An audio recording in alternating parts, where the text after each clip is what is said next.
R9 TV ముందుగా headlines చూద్దాం. మహాత్మా గాంధీ పట్ల అనుచిత అసభ్యకర వ్యాఖ్యలు చేసిన నటుడు శ్రీకాంత్ అయ్యంగార్ పై సిసిఎస్ లో ఫిర్యాదు చేసిన ఎమ్మెల్సీ బాల్మూరి వెంకట్. గాంధీ అహింసా సిద్ధాంతం పాటిస్తున్నాం కాబట్టే శాంతియుతంగా చట్టపరంగా శ్రీకాంత్ పై పోలీస్ స్టేషన్ లో ఫిర్యాదు చేశామని వెల్లడి. ఐక్యరాజ్య సమితి పూర్వ సహాయ సెక్రటరీ జనరల్ లక్ష్మీ మురుడేశ్వర్ పురి రచించిన ఆమె సూర్యుడిని కబలించింది పుస్తకాన్ని ఆవిష్కరించిన డిప్యూటీ సీఎం పవన్ కళ్యాణ్. హాజరైన మంత్రి సత్యకుమార్ యాదవ్, ఎంపీ బాలశౌరి, ఎమ్మెల్యే మండలి బుద్ధప్రసాద్. డాక్టర్ చంద్రశేఖర్ కుటుంబానికి ప్రభుత్వం అండగా ఉంటుందన్న మంత్రి శ్రీధర్ బాబు. సీఎం ఆదేశాలతో చంద్రశేఖర్ కుటుంబానికి 5 లక్షల ఎక్స్గ్రేషియా ప్రకటించామని వెల్లడి. చంద్రశేఖర్ సోదరుల ఉద్యోగ విషయంలో ప్రభుత్వం సహాయం చేస్తుందని వెల్లడి. కాంగ్రెస్ పార్టీ అంటేనే మోసమన్న బీజేపీ ఎంపీ రఘునందన్ రావు. అధికారంలోకి వచ్చి 22 నెలలు అయినా ఇచ్చిన హామీలను నెరవేర్చని కాంగ్రెస్ కు జూబ్లీహిల్స్ ఉప ఎన్నికల్లో ప్రజలు తగిన బుద్ధి చెప్పారని పిలుపు.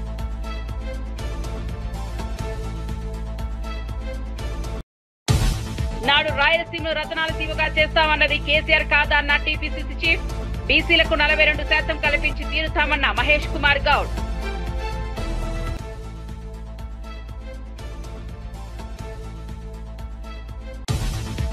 ఇక వార్త వివరాల్లోకి వెళ్తే, మహాత్మా గాంధీ పట్ల అనుచితంగా మాట్లాడిన నటుడు శ్రీకాంత్ అయ్యంగార్ పై టీపీసీసీ ఉపాధ్యక్షులు MLC doctor Balmuri Venkat CCS police station లో ఫిర్యాదు చేశారు. గాంధీజీ అహింసా సిద్ధాంతం పాటిస్తున్నందున శాంతియుతంగా చట్టబద్ధంగా చర్యలు తీసుకుంటున్నామన్నారు. మహాత్మా గాంధీ దేశానికి స్వాతంత్ర్యం తీసుకొచ్చిన నాయకుడని గుర్తు చేశారు. ఆయనపై అవమానకర వ్యాఖ్యలు చేయడం తగదని బాల్మూరి వెంకట్ మండిపడ్డారు. ఇలాంటి వ్యాఖ్యలు సమాజంలో అశాంతిని రేపే అవకాశం ఉందని చెప్పారు. గాంధీ సిద్ధాంతాలను అవమానించడం భారతీయ విలువలకు విరుద్ధమని అన్నారు. ఈ ఘటనపై రాష్ట్ర వ్యాప్తంగా విమర్శలు వెలువెత్తుతున్నాయి. ప్రజలు కూడా శ్రీకాంత్ వ్యాఖ్యలను ఖండిస్తున్నారు.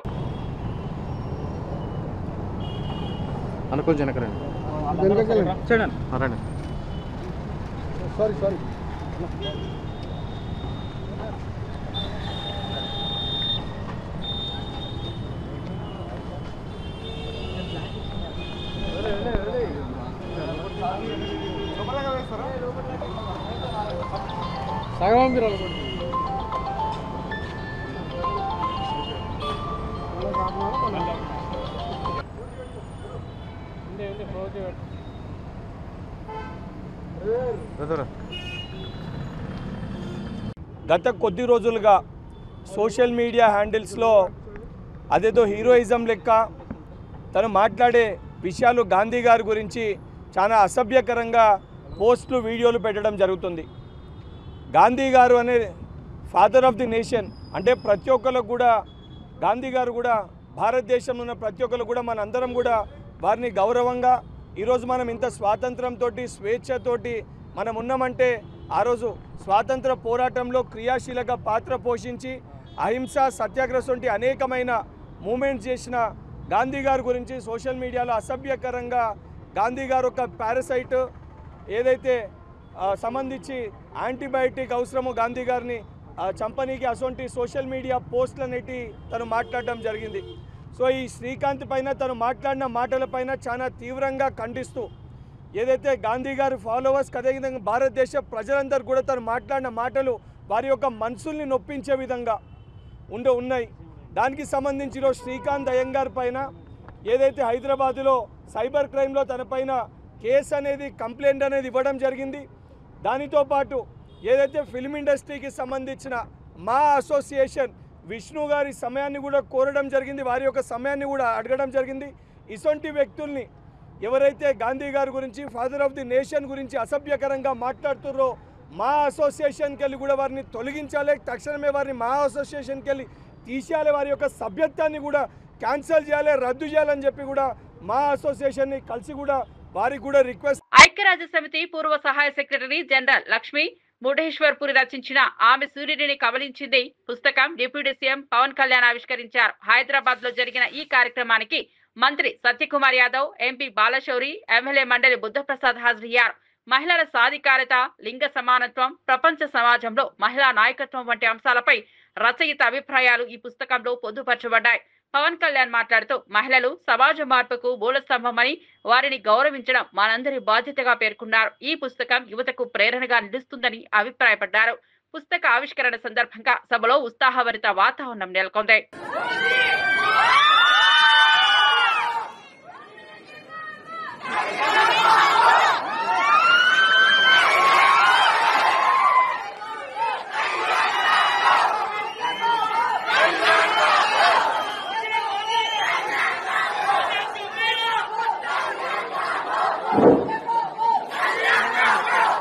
అందరినీ డిసిప్లిన్ ఉండవలసిందిగా కోరుతున్నాను. ఇవన్నీ ఏంటి నేను ఎట్లా ఆలోచిస్తానంటే, నాకు దేశభక్తి ఎవరు చెప్పగలరు. దేశభక్తి it should be an innate responsibility for anyone who is Born in this country, to the matter anyone in which ever country they were born. అది బేసిక్. దాని గురించి మనం చెప్పించుకుంటున్నామంటే మనం సరిగ్గా లేవు, దృష్టి పెట్టట్లేదు.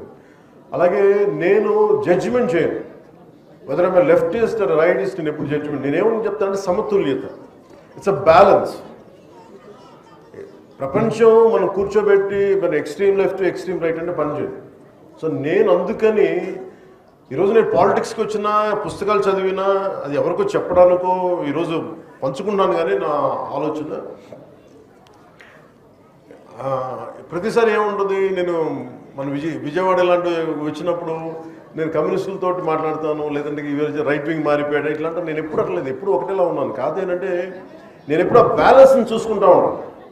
సో ఉదాహరణకి చిటా గ్యాంగ్ విప్లవ వీరులది కానీ, ఒక చంద్రశేఖర్ ఆజాద్ కానీ, అలాగే మొత్తం కూర్చోబెట్టి గజనీ మహమ్మద్ మనకి దాడులు కానీ, ఇవన్నీ ఒకటే కాలంలో ఒక 7-8 years టైంలో అటు కమ్యూనిస్ట్ చరిత్ర చదివాను, భారతీయ సంస్కృతి మీదుగా చదివాను.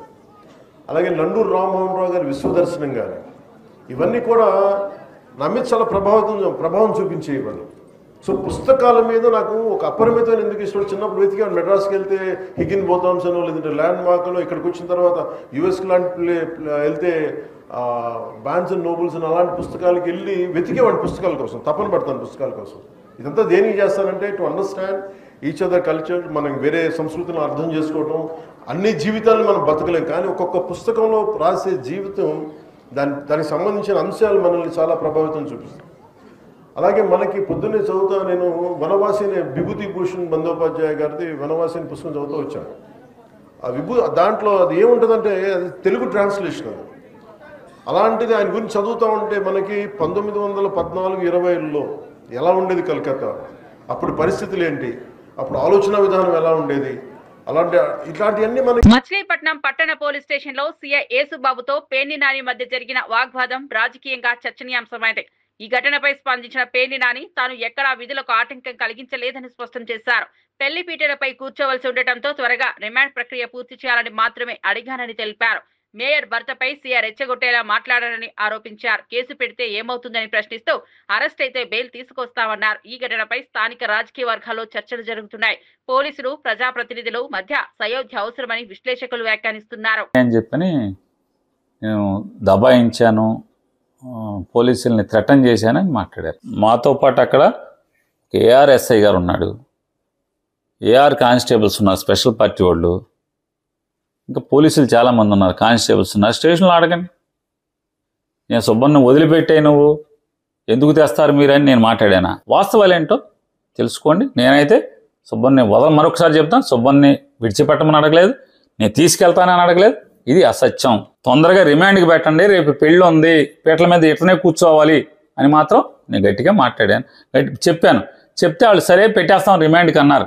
అంతకుమించి ఎప్పుడైతే మా మేయర్ గారి భర్తని అతను మాట జారాడో అక్కడి నుంచి మాత్రం కావాలని రెచ్చగొట్టినట్టున్నాడు, కావాలని మాట్లాడినట్టున్నాడు. మీరు యాక్షన్ అంటే యాక్షన్ తీసుకోండి, వాస్తవాలను మాత్రం చూసుకోండి. నా మీద చర్యలు తీసుకుంటా అని చెప్పారని చెప్తాను. నేను కూడా అన్నాను. కేసు కడితే ఏం చేస్తాం, అరెస్ట్ అవుతాం, లోపలికి వెళ్తాం. ఇటీవల జరిగిన ఘటనలో ప్రాణాలు కోల్పోయిన డాక్టర్ చంద్రశేఖర్ కుటుంబానికి ప్రభుత్వం అండగా ఉంటుందని మంత్రి శ్రీధర్బాబు ప్రకటించారు. సీఎం ఆదేశాల మేరకు చంద్రబాబు కుటుంబానికి 5 లక్షల ఎక్స్గ్రేషియా మంజూరు చేసినట్లు తెలిపారు. అదనంగా ఆయన సోదరుల ఉద్యోగ నియామక విషయాన్ని కూడా ప్రభుత్వం పరిశీలిస్తుందని హామీ ఇచ్చారు. బాధిత కుటుంబానికి న్యాయం జరిగేలా అధికార యంత్రాంగం చర్యలు తీసుకుంటోందని అన్నారు. ఈ సందర్భంలో మంత్రి మాట్లాడుతూ మానవత్వంతో వ్యవహరించడం ప్రభుత్వ ధర్మమని పేర్కొన్నారు. వైద్య సేవలు అందించేవారు దేశానికి వెన్నెముకలని ప్రశంసించారు. డాక్టర్ చంద్రశేఖర్ కుటుంబం పట్ల సానుభూతి వ్యక్తం చేస్తూ సమాజం కూడా సహకరించాలని పిలుపునిచ్చారు.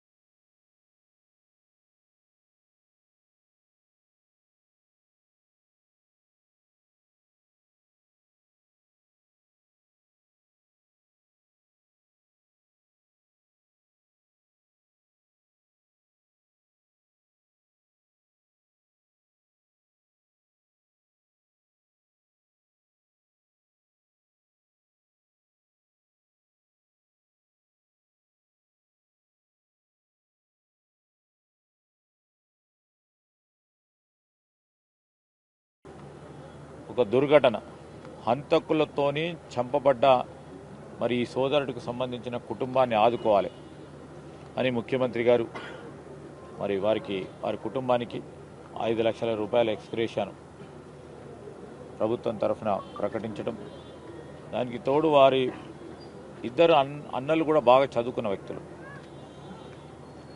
వారికి కూడా మరి ప్రైవేటు ఉద్యోగాల విషయంలో వెనువెంటనే చేసే కార్యక్రమంతో పాటు ప్రభుత్వ పరంగా కూడా మేము వారిని అందరినీ కూడా ఆదుకుంటామని, ఆ చంద్రశేఖర్ గారి ఆత్మకు శాంతి చేకూరాలని మేము మా ప్రభుత్వం తరఫున, మా మిత్రులందరి తరఫున ఆ భగవంతుని ప్రార్థిస్తూ వారి కుటుంబ సభ్యులకి సంతాపాన్ని వ్యక్తం చేస్తూ ఉన్నాం. ఇక్కడ పీజీ కంప్లీట్ చేసుకుని చంద్రశేఖర్ తమ్ముడు అనుకోకుండా దుస్సంఘటన జరిగి చనిపోవడం జరిగింది.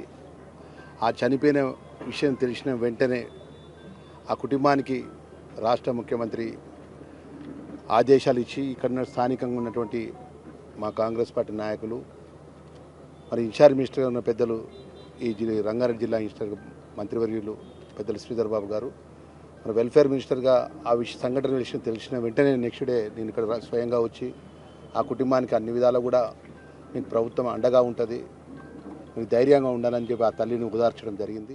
ఏపీ 463 టీఎంసీల నీటిని మళ్లిస్తే కర్ణాటక 112 టీఎంసీలు, మహారాష్ట్ర 74 టీఎంసీలు ఆపుతామని హరీష్ రావు వెల్లడించారు.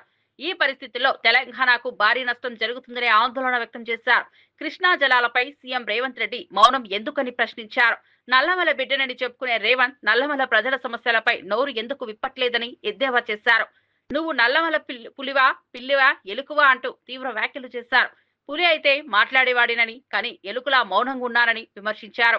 కృష్ణా జలాల విషయంలో కాంగ్రెస్ ప్రభుత్వం వైఫల్యాన్ని బహిర్గతం చేశారు.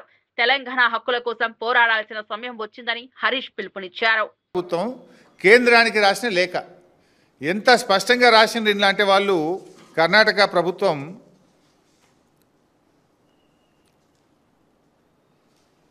Para 11 page 3, by all the stated diversions by Andhra Pradesh 80 plus 100 plus 243, 80 ఏమో పోలవరం ప్రాజెక్టు, 80 కంటే ఎక్కువ పోలవరం రైట్ మెయిన్ కెనాల్ నుంచి ఇంకో 100 తీసుకుపోతుండ్రు, 100 ఇప్పుడు బనకచెర్ల 243, 80 plus 100 plus 243 మొత్తం కలిపితే మాకు ఆ అగ్రిమెంట్ ఏదైతే అప్పుడు ఆంధ్రప్రదేశ్, మహారాష్ట్ర, కర్ణాటక కలిపి గోదావరి బచావత్ రిపోర్ట్ ప్రకారం, అవార్డు ప్రకారం ఒక అగ్రిమెంట్ చేసుకున్నారు.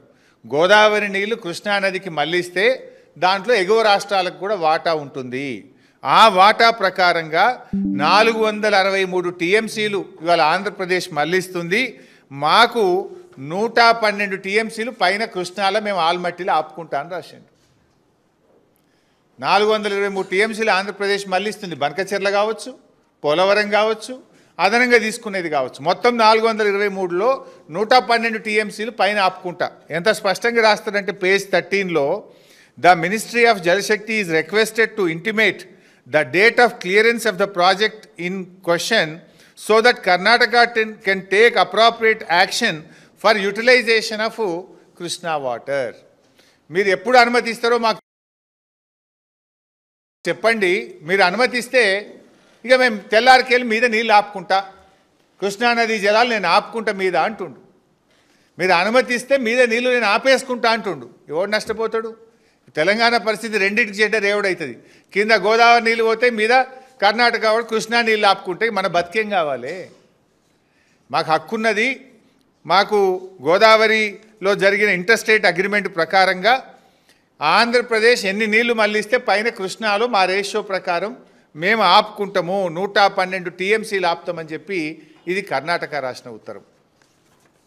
ఇక మూడవది, ఎన్టీఆర్ జిల్లాలోని నందిగామ వై జంక్షన్ వద్ద రోడ్లపై గుంతలను స్వయంగా పూడ్చిన ట్రాఫిక్ కానిస్టేబుల్ రవికిరణ్ సామాజిక స్పృహకు నిదర్శనమయ్యారు. భారీ వర్షాల కారణంగా జాతీయ రహదారిపై గుంతలు ఏర్పడి వాహనదారులు ఇబ్బందులు పడుతున్నారు. ఇది గమనించిన హైవే మొబైల్ కానిస్టేబుల్ రవికిరణ్ స్వయంగా మట్టి త్రవ్వి గుంతల్లో వేసి పూడ్చారు. ఆయన చర్యతో వాహన రాకపోకలు సులభమయ్యాయి. ఈ చొరవకు వాహనదారులు, ప్రయాణికులు హర్షం వ్యక్తం చేశారు.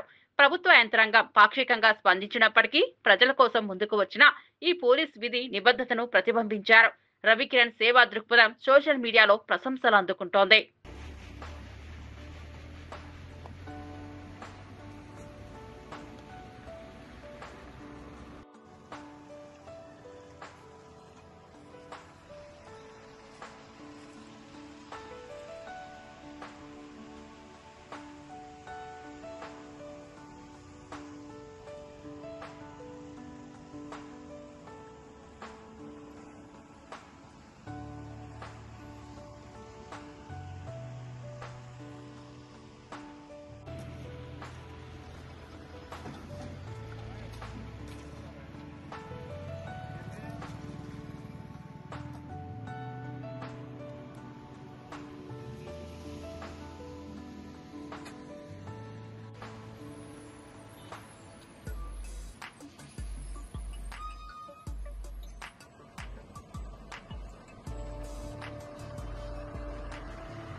కాంగ్రెస్ పార్టీ అంటేనే మోసమని బీజేపీ ఎంపీ రఘునందన్ రావు తీవ్రంగా విమర్శించారు. అధికారంలోకి వచ్చి 22 నెలలైనా ఇచ్చిన హామీలను నెరవేర్చలేదని మండిపడ్డారు.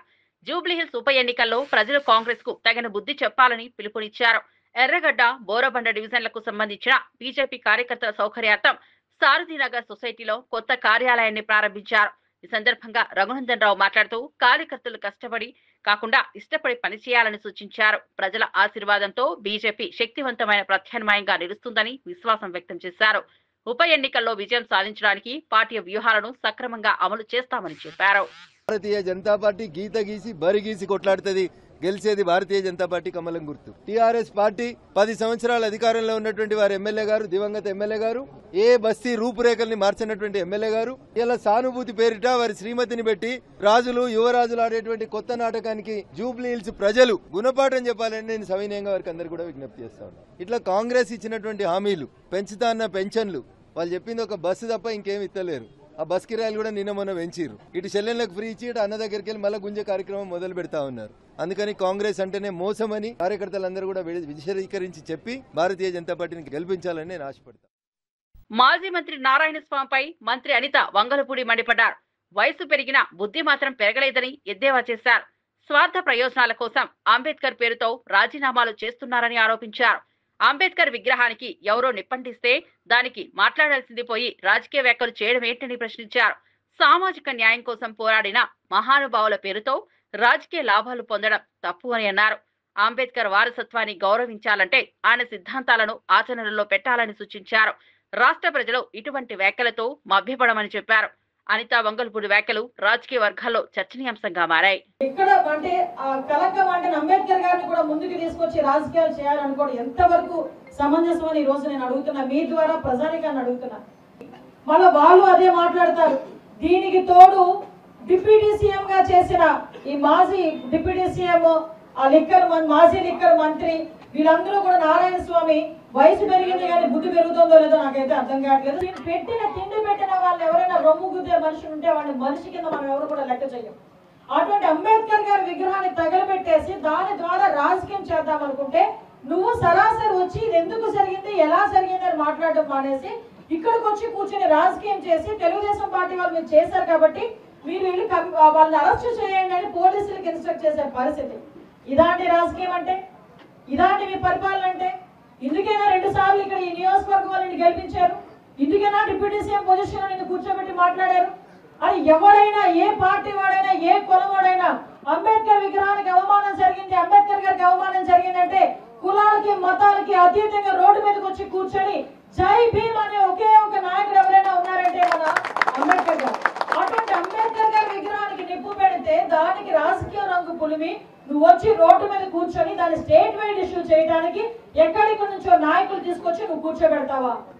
ఎంపీ వస్తాడా? కరుణాకర్ రెడ్డి వచ్చి కూర్చుంటాడా? నిజాలు తెలిసిన తర్వాత ఈ రోజు ఎవరు మాట్లాడితే అధికారంలో ఉన్నప్పుడు నిర్మాణాలను పూర్తి చేయాలని జగన్ ఇప్పుడు దొంగ ఏర్పులు ఎందుకుంటున్నారని బీజేపీ జాతీయ కౌన్సిల్ సభ్యురాలు సాదేని యామిని తీవ్రంగా ప్రశ్నించారు. 17 వైద్య కళాశాలల కోసం కేంద్రం మంజూరు చేసిన నిధులను సద్వినియోగం చేయలేదని విమర్శించారు. కొన్నింటికైతే భూసేకరణ కూడా పూర్తి కాలేదని యామిని ఆగ్రహం వ్యక్తం చేశారు. రాష్ట్ర అభివృద్ధి కంటే వ్యక్తిగత రాజకీయాలకు ప్రాధాన్యమిచ్చారంటూ జగన్ పాలనను తప్పుపట్టారు. కేంద్రం ఇచ్చిన నిధులను సమర్థంగా ఉపయోగించి ఉంటే ఆరోగ్య రంగం బలోపేతం అయ్యేదని అన్నారు. ప్రజల డబ్బును వృధా చేసుకున్న వైఎస్ఆర్సీపీ నాయకత్వంపై ప్రజలు తీర్పు ఇవ్వాలని పిలుపునిచ్చారు. ఏ విధంగా ఈ రెండింటిని ఉపయోగించుకుంటూ రాష్ట్రాన్ని దోచుకోవాలన్నది కూడా ఆయన బాగా తెలిసినటువంటి వ్యక్తి. పేద ప్రజల విద్యార్థులు ఎవరైతే ఉన్నారో వారు మెడికల్ కళాశాలలో చదువుకోవడము, బాగుపడ్డము, డాక్టర్ లాగా అవడము లేదా నర్సింగ్ ఇండస్ట్రీలో ఉండడం ఆయనకి ఇష్టం లేదు. నిన్న మళ్ళీ పరిగెత్తుకుంటూ ఎగేసుకుంటూ వెళ్ళాడు నర్సీపట్నానికి. ఏముంది అక్కడ మొండిగోడులు చూడ్డానిక? ఆ ఇచ్చినటువంటి 17 కాలేజీల్లో ఆయన దాదాపు చాలా మటుకు భూసేకరణ కూడా పూర్తి కాలేదు.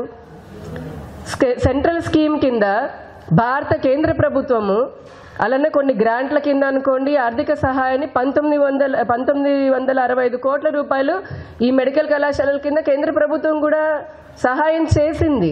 1550 కోట్లే ఖర్చు పెట్టి అదేదో అక్కడికి ఆయన ఏదో ఉద్ధరించేశాను అప్పట్లో ఆయన ప్రభుత్వ పాలనలో అని చెప్పని ఇంకా ప్రజలని మోసం చేస్తూనే ఉన్నాడు. విచ్ ఈజ్ లైక్ 15% కూడా కాదు ఆయన ఖర్చు పెట్టింది. ఏదో 1-2 మెడికల్ కాలేజీలు కట్టేసి దాన్ని సొంతంగా తీర్చిదిద్దని అది కూడా మేము ఇచ్చిన డబ్బులతో ప్రత్యక్షంగా పరోక్షంగా చేసి ఇప్పుడు ఇంకా ఎవరిని మోసం చేద్దామని. హైదరాబాద్ కమాండ్ కంట్రోల్ సెంటర్ లో CM Revanth Reddy A hub, T square ప్రాజెక్టులపై సమీక్ష నిర్వహించారు. ఈ సమీక్షలో మంత్రి Sridhar Babu, special CS Jayesh Ranjan, Sanjay Kumar, CMO OSD Vevula Srinivasulu, TGIIC MD Sasanka, T fibre MD Venuprasad, IT శాఖ డిప్యూటీ సెక్రటరీ భవేష్ మిశ్రా తదితర అధికారులు పాల్గొన్నారు. హైదరాబాద్ ను స్మార్ట్ సిటీగా తీర్చిదిద్దే దిశగా ప్రభుత్వం ప్రాధాన్యతనిస్తోందని పేర్కొన్నారు.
రాయలసీమను రత్నాల సీమగా చేస్తామని మాటిచ్చింది కేసీఆర్ కాదా అని టీపీసీసీ చీఫ్ మహేష్ కుమార్ గౌడ్ ప్రశ్నించారు.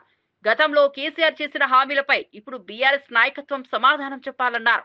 చంద్రబాబు జగన్లతో కలిసి విందులు వినోదాలు చేసుకున్నది ఎవరో ప్రజలు మరవలేదని విమర్శించారు. తెలంగాణకు దక్కాల్సిన ఒక్క నీటి బొట్టును కూడా వదిలిపెట్టమని స్పష్టం చేశారు. కాంగ్రెస్ ప్రభుత్వం ఏర్పడిన వెంటనే బనకచెర్ల ప్రాజెక్టుపై కేంద్రానికి ఫిర్యాదు చేశామని గుర్తు చేశారు. బీసీలకు 42% రిజర్వేషన్లు కల్పించడం తమ సంకల్పమని పేర్కొన్నారు. తెలంగాణ అభివృద్ధి కోసం కాంగ్రెస్ ప్రభుత్వం కట్టుబడి ఉందని తెలిపారు. మహేష్ కుమార్ గౌడ్ వ్యాఖ్యలు రాష్ట్ర రాజకీయాల్లో కొత్త చర్చకు దారితీశాయి. మొదట్లో ఉన్నటువంటి చంద్రబాబు కానీ ఆ తర్వాత వచ్చిన జగన్మోహన్ రెడ్డి గారు కానీ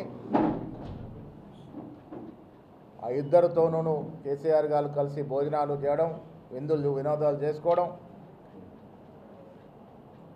వీరి యొక్క ఉదాసీనత వల్లనే అక్కడ జీవోలు ఇవ్వడం జరిగింది. కాంగ్రెస్ ప్రభుత్వం వచ్చిన తర్వాత రేవంత్ రెడ్డి గారి నేతృత్వంతో ఉత్తమ్ కుమార్ రెడ్డి గారు ఇరిగేషన్ మంత్రిగా మొదటిసారి ఢిల్లీకి వెళ్ళి కంప్లైంట్ చేసినట్టు సందర్భం.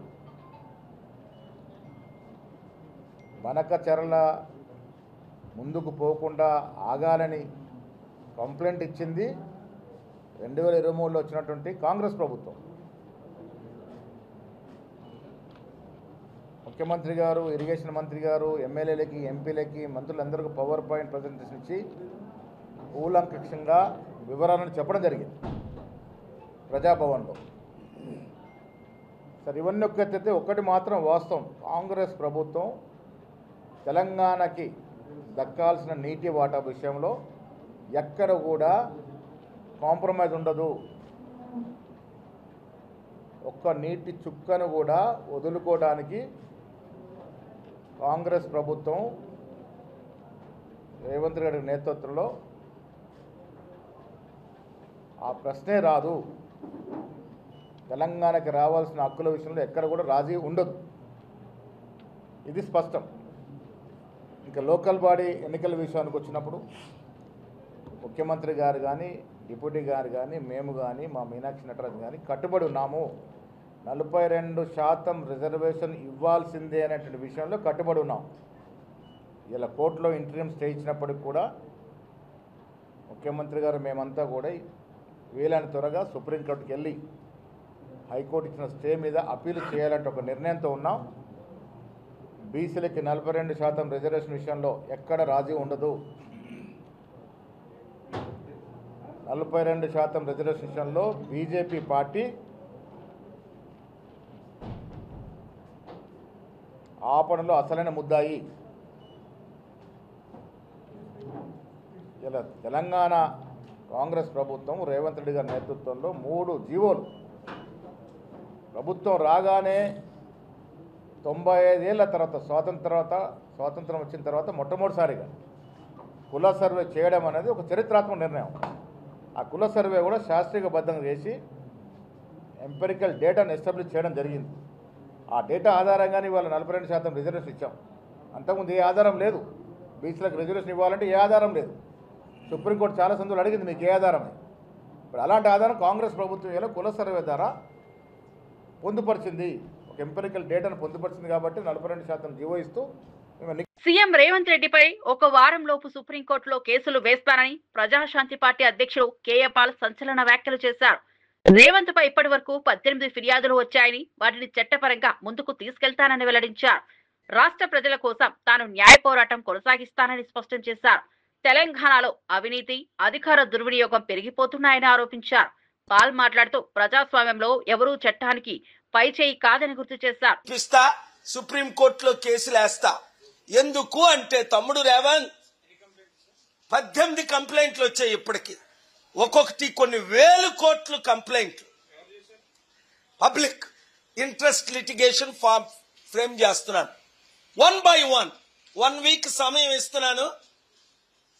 20వ తారీఖు లోపుని తమ్ముడు రేవంత్ రా, రాష్ట్రాన్ని అభివృద్ధి చేద్దాం, డబ్బులు తెద్దాం, వద్దు, సమిట్లు పెడతాం, వద్దు, నిరుద్యోగ సమస్య నిర్మూలన చేద్దాం, వద్దు, న్యాయం చేద్దాం, వద్దు, అప్పులు తీర్చుదాం, వద్దు, అభివృద్ధి చేద్దాం, వద్దు, మరేం చేద్దాం?